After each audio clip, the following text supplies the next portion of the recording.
¿Qué tal, queridos amigos de YAP TV Radio? Estamos iniciando esta entrevista con el doctor César Ruiz. Vale recalcar que él es médico epidemiólogo, magíster en epidemiología clínica, responsable de epidemiología y control de infecciones en el Hospital Teodoro Maldonado Carbo del IES en la ciudad de Guayaquil. Doctor, para algunos ya el COVID se ha ido, ya no utilizamos mascarillas, ya no hay las medidas de prevención, doctor, y todo avanza como que nada hubiera pasado. ¿Cuál es la realidad existente? Bienvenido a YAP TV Radio. Buenos días con todos, gracias por la entrevista. Bueno, realmente la pandemia no ha terminado, ya que la Organización Mundial de la Salud no ha definido la culminación de la misma, pero lastimosamente la población, ante la situación de que durante algunas semanas epidemiológicas del año pasado, 2022, hasta el año 2023, ha habido una disminución de casos. Han continuado o tratado de continuar con una vida casi normal, abandonando el uso de las mascarillas, la higiene de manos y también evitando las aglomeraciones. Tanto así que recordemos que ha habido muchas áreas o muchas festividades donde ha habido aglomeraciones tanto en las costas o en áreas públicas. Y esto conlleva que hayan nuevas sublinajes de variantes de virus COVID que durante toda esta época del COVID ha venido haciendo cambios, ha habido mutaciones de la cepa original, tanto así que hasta el año 2022 hubo una permanencia bastante estable de la subvariante Omicron que estuvo circulando y la gente pues estaba manteniendo las medidas de bioseguridad, así evitando nuevos casos. Pero lastimosamente, como esta subvariante de Omicron tuvo nuevos sublinajes, entre esos pues la BA.5.0, que es la que no reemplazó a la Omicron y tiene menos efectos de sintomatología, pero es altamente transmisible. La gente como que se confió y creían que por la vacunación ya estábamos protegidos, inmunizados, cosa que realmente no ha sido así. Tanto así que no se llegó ni siquiera al 70% de la vacunación de la población en general. Y es una de las causas por la cual se creó el desarrollo de estas nuevas sublinajes de virus del COVID. Claro. Entonces, ¿por qué no hubo inmunización en rebaño? Doctora, aquí vale la pena recalcar. Habemos personas que prácticamente no nos quisieron arriba. Casi nos vamos con el COVID-19. Gracias a Dios, seguimos aquí. ¿Qué ustedes están detectando como médicos actualmente como secuelas que ha dejado el COVID-19 para las personas que lo tuvimos en mayor o menor proporción? Sí, justamente las cepas originales de este virus causó muchas enfermedades respiratorias, entre esas trombosis pulmonares, que al final terminaron algunos desarrollando enfisemas pulmonares, enfermedades pulmonares obstructivas crónicas, pero ha habido mucha secuela en jóvenes y adultos y mucho más en personas que tenían patologías o comorbilidades ya existentes, por ejemplo, pacientes fumadores, pacientes con hipertensión, que desarrollaron problemas de dificultad respiratoria crónica y que actualmente eh, tienen incapacidad o discapacidad para poder movilizarse a grandes espacios con esfuerzos mínimos y tanto así que hay personas que necesitan tener sus tanques de oxígeno a veces para poder saturar de forma normal. Lastimosamente, no solamente ha dejado secuelas de tipo respiratoria, sino secuelas de tipo mental, secuelas de tipo en la salud mental de las personas, ya que muchas personas, por el temor de contagiarse o volverse a contagiar, han perdido o han desarrollado paranoias, han desarrollado ansiedad, depresión, han desarrollado sensación de claustrofobias y por estar en mucho durante el encierro en sus domicilios, ¿no? Y particularmente hay personas que, dentro de los que me incluyo, actualmente no se encuentran no me siento muy acorde cuando hay muchas personas en un lugar. Entonces, sí, sigo manteniendo las medidas de bioseguridad Claro. porque es lo ideal. Doctor, ahora, hay personas que han perdido el sentido del gusto y del olfato tras el COVID-19. Lo siguen manteniendo 1 o 2 años después. ¿Es recuperable? Bueno, la anosmia, que es la patología o el efecto de la pérdida del olfato, es un sinónimo o fue un sinónimo para poder definir como caso de COVID. Pero no solo se presenta en COVID, se presenta en otras patologías como cualquier proceso respiratorio de tipo gripal, influenza o algún tipo de parainfluenza también. Pero sí, el efecto puede durar entre 9 meses, a veces un año, y algunas personas han desarrollado pérdida del olfato de forma permanente, tanto del gusto como del olfato. Pero sí es recuperable siempre y cuando acuda pues, a un otorrino para ser valorado en la parte neurológica y sensitiva del sentido del olfato. Pero sí se Doctor, puede recuperar. doctor, hay casos de personas que han quedado con dolores de cabeza, algunos dicen migraña, este tipo de cosas de orden cerebral. ¿Usted cree que el COVID-19 puede haber sido causante el virus en sí? Bueno, como dolores cerebrales, realmente las cefaleas, que es el síntoma que mayormente presentan, el 99% de los cefaleas son de origen tensional. Y muchos de estos pacientes desarrollaron algún grado de estrés mental, de estrés eh, eh, de encierro, y por ende a veces muchas personas se quedaron sin trabajo, hay personas que fallecieron, entonces ese estrés conlleva a tener mucha tensión y conlleva a cefalea. Pero hay pacientes que sí pueden haber desarrollado, y dentro que tuvimos pacientes nosotros, pacientes que desarrollaron trombosis cerebral a partir de trombosis pulmonar que se desarrollaron por COVID. Ahora, doctor, hay pacientes que parecería, hay personas que dicen, no pacientes, que podrían haber tenido afectaciones sobre el centro del equilibrio, es decir, les da mareo, como que sienten que se caen. ¿Podría estar asociado al COVID-19 como secuela? Bueno, las laberintitis podrían deberse a veces a mala circulación del sistema del equilibrio, del sistema límbico, por mala circulación cerebral, pero también a veces pueden deberse a lesiones a nivel de las cervicales principalmente del sistema vascular del oído. Pero el vértigo, como vértigo se secuela, podría deberse a problemas más de tipo vascular que pudo tener un fondo por efecto de trombosis de COVID, que fue una de las que mayormente causó. El número de veces que a una persona le dio COVID-19 puede afectar directamente sobre la salud de las personas. Es decir, a quien tuvo 2, 3, 4 veces ya no debe hacer ejercicios, ya no debe tener ciertos hábitos, no debe de consumir ciertos alimentos. No, realmente todos estamos expuestos a tener sin numerable de casos de COVID, ya que nosotros no tenemos una inmunidad pasiva.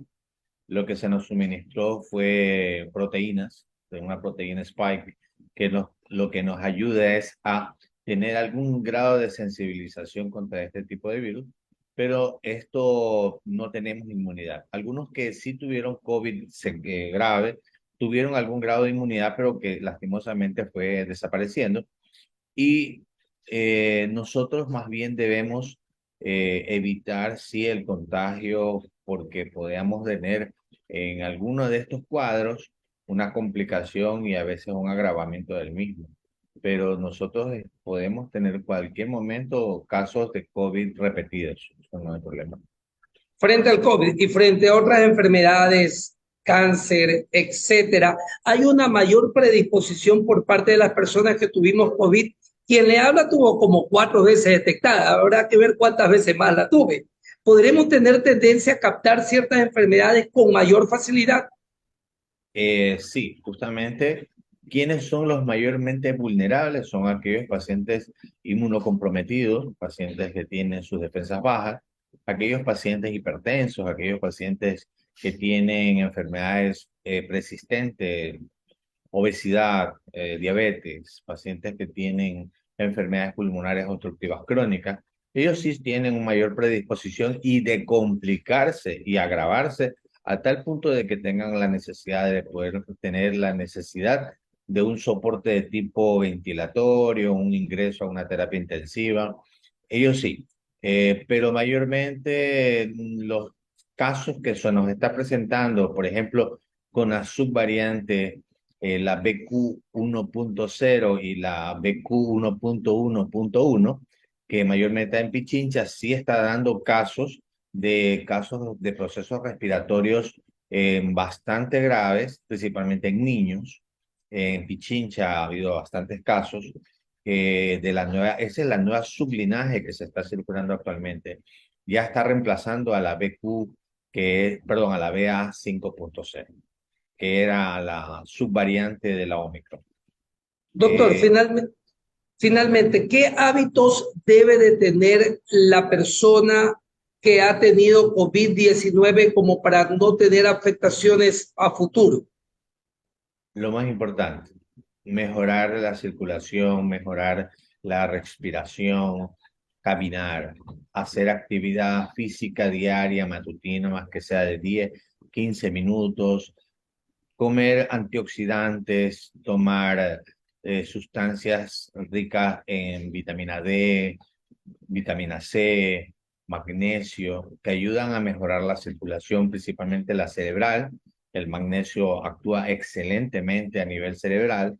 Eh, También la vitamina C, que en grados moderados puede ayudar en algo. Pero básicamente los antioxidantes son importantísimos porque mejoran la circulación. Entre esos, pues tenemos también el complejo B y tenemos la vitamina D, la vitamina A, pero el magnesio es muy, muy importante. Doctor, entonces viene bien esas personas que dicen, yo me recupero con un complejo B de 10.000 directo a la vena. ¿Es importante entonces ese hábito de algunos? Sí, el complejo B es importante porque recordemos que el complejo B es una de las vitaminas que tiene acción a nivel del torrente sanguíneo, a nivel de los factores de la coagulación, principalmente los factores de la coagulación, y eso se les enseña a nuestros estudiantes de internado de aquí de la Universidad Católica, de que los pacientes necesitan mejorar su torrente, su mejor función hemática, mejorar sus glóbulos rojos, porque mientras más glóbulos rojos y más hemoglobina, mejor oxigenación de los tejidos tenemos. Entonces el complejo B es muy, muy importante. Lo podemos obtener no a dosis o megadosis, como usted me indica, pero sí lo debemos obtener a partir de carne, en la ingesta de la carne, que es muy rica en complejo B, y a dosis, pues si es que vemos que en un examen de sangre hay alteraciones de los factores de la coagulación, alteración de las células rojas, sí podemos tomar complejo B, podemos tomar piridoxina, podemos tomar ácido fólico, que es parte del complejo B9, y mayormente para mejorar, vuelvo, repito, la circulación y también el estado inmunológico de nuestro sistema sanguíneo. Pero el ejercicio físico y la nutrición son importantísimos. Y adicional a eso, y actualmente nosotros estamos con nuestros estudiantes de internado dando educación a la comunidad aquí dentro del hospital sobre la actividad física para bajar el estrés mental, porque la salud mental fue una de las secuelas bastante importantes que dejó el COVID y que está dejando principalmente en aquellas personas añosas, que no solamente los añosos, pero la mayoría de las personas añosas tienen miedo a veces de salir, tienen miedo de caminar, de hacer actividades físicas porque dice que se van a contagiar, pero al contrario es más importante hacer ejercicio, hidratarse, hacer actividad física es importante. Doctor, entonces el Hospital Teodoro Maldonado Carbo tiene importantes procedimientos como para las personas que crean, consideren o tengan secuelas del COVID-19 en la actualidad. Sí, aquí hay grupos, se están manejando grupos para tercera edad para hacer actividad física aeróbicas, mejorar la circulación. Nosotros estamos haciendo con Educación para la Salud y con docencia, al cual pertenecemos también. Como docente de la Universidad Católica, damos clases, educación a la comunidad sobre las vías de transmisión, contagio, secuelas del COVID. Justamente hacemos hincapié en la higiene de manos. Ahora el 5 de mayo estamos organizando la campaña mundial de la higiene de manos, que también es una de las principales estrategias para disminuir el COVID, tanto dentro del hospital como en la población en general. Perfecto, muchas gracias a usted, doctor César Ruiz, médico epidemiólogo, magíster en epidemiología clínica, responsable de epidemiología y control de infecciones del Hospital Teodoro Maldonado Carbo del IES en la ciudad de Guayaquil. Reconocemos aquí desde YAP TV Radio la gran labor que realizan, sobre todo en esta época donde parecería que nada pasó. Lamentablemente el ser humano tiene la costumbre de olvidar. Pero, hey, aquí es la salud. Fue una pandemia que se llevó a muchos y que casi se lleva a otros y hay que aprender. Muchas gracias, doctor. Quiero hacer una cosita hincapié. Por favor. Finalizar. Recordemos de que la mascarilla no solamente es un método de prevención de tipo directa, sino que también sirve para disminuir otros casos. Recuérdense que todavía tenemos influenza, que es de forma estacional normal para esta época, y tenemos muchos casos a nivel de locales de tuberculosis. Tuberculosis de tipo, a veces hasta multiresistente, porque ya lastimosamente no tenemos el hospital de especialidad Valenzuela, y por ende hay mucha tuberculosis circulando en el medio. Entonces, eviten las aglomeraciones, eviten estar en lugares cerrados sin mascarillas, porque lastimosamente no solamente hay COVID, hay influenza y también tuberculosis. Y actualmente también podemos tener varicela y sarampión si es que hubiera en el momento. Pero doctor, ¿y cómo paramos a los niños que están retornando a clase, los jóvenes que van a las universidades? ¿Cómo los frenamos a ellos? Bueno, lastimosamente, o sea, deberíamos insistir a los padres de familia de que sigan educando a los niños en el uso de la mascarilla, porque recordemos que la influenza, que es estacional de forma normal, causa más ausencia estudiantil y laboral en todo el país y en todo el mundo que el COVID y que otras enfermedades. Y por ende, claro que es de origen benigno, pero hay muchos pacientes que por enfermedades persistentes pueden complicarse. Así es, doctor. Usa mascarilla. Así es, doctor. Entonces, a retornar a la costumbre antigua de que cuando las parejitas se conocían era todo por papelitos nomás y nada de besitos ni de nada. Hasta que eso puede haber contagio. Doctor, sí, a mantener la precaución. Muchas gracias. Tengan un excelente día. Un gusto, maestro. Gracias por compartir aquí en YAP TV Radio. Un saludo a todo el equipo del Hospital Teodoro Maldonado Carbo de la ciudad de Guayaquil. Ha sido un diálogo con el doctor César Ruiz. Un gusto, maestro. Gracias. Lab Medical, 25 años de experiencia en exámenes de laboratorio clínico. Lab Medical, profesionales de experiencia trabajando con equipos y reactivos de punta.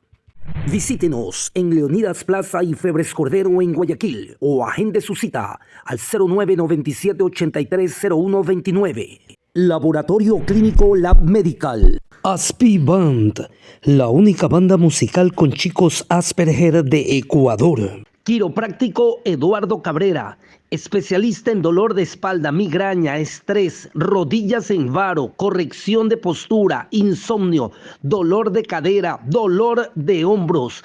Agende su cita a domicilio al 099-6849-957. Quiropráctico Eduardo Cabrera. No te pierdas el sabor típico de La Selvita. Estamos en Centro Comercial Las Terrazas, kilómetro 1.5 vía San Borondón.